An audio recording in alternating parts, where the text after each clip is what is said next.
And just a few hours ago, Kansas City Mayor Quinton Lucas went live on Facebook to talk about all the restrictions that are being put in place. Here's what he had to say. I'm disappointed to have to do this. You know, I went out to a restaurant actually even this weekend.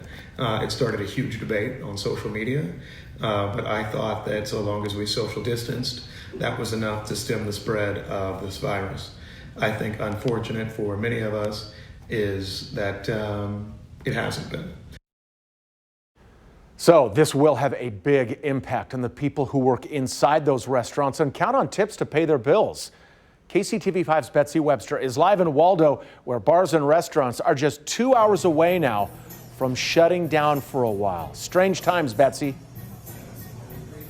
Absolutely, Brad. You know, a lot of people said this isn't anything we've ever experienced before, so it's really difficult to take in. We're at the District Poorhouse in Waldo. You can see there's actually just one bar table here now, enjoying some beers here before they are going to be turned away at 12:01 a.m. That is the deadline when all dine-in and drinking inside the restaurants has to stop for at least the next 15 days. If we were to go every other table, every other booth, it would give them their space. Just an hour before the announcement, Governor Stumpy's owner Kevin Ryan walked us through the social distancing changes he'd made to try to keep the Waldo mainstay both compliant and open. We are just walking that fine line of every 30 minutes, something might be changing. Then this arrived in our inbox. KC and other local governments closing restaurants and such, except for delivery, pickup, and drive-through. But is it stressing you out? It's just a little bit. I'm not going to lie to you now. I wasn't 10 minutes ago, but yeah, I've got some things that we have to rethink. His optimism was clearly getting strained, but a regular customer was downright mad. The elected officials are getting their paycheck every pay period, and they're making decisions that's going to affect a lot of people that are, I won't say they're marginal, but they're certainly not having savings or something to rely on. There's been talk among local restaurants and restaurant groups about their business interruption insurance policies. Those are the policies that allow them to pay their workers if they're temporarily closed. It's the kind of policy that pays workers when things like flooding, fire, or a power outage closes a restaurant temporarily. That's why Westport's Port Fonda on Instagram today posted, "We would like to be completely shut down."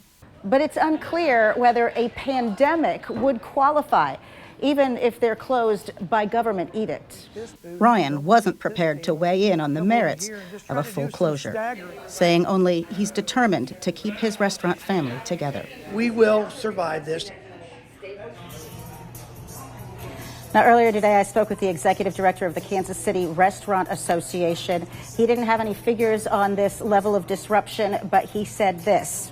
I'm looking down here because it's a quote. "There is no question that some of these restaurants will not survive this." Reporting live, Betsy Webster, KCTV5 News. Boy, that is the truth. These are drastic measures. So many people hoping that they help. Betsy, thank you. Well, hoping for a big St. Patrick's Day celebration, you are out of luck. Most bars and restaurants will be empty tomorrow, as what you just heard in Betsy's story with the curfew happening or the close down happening.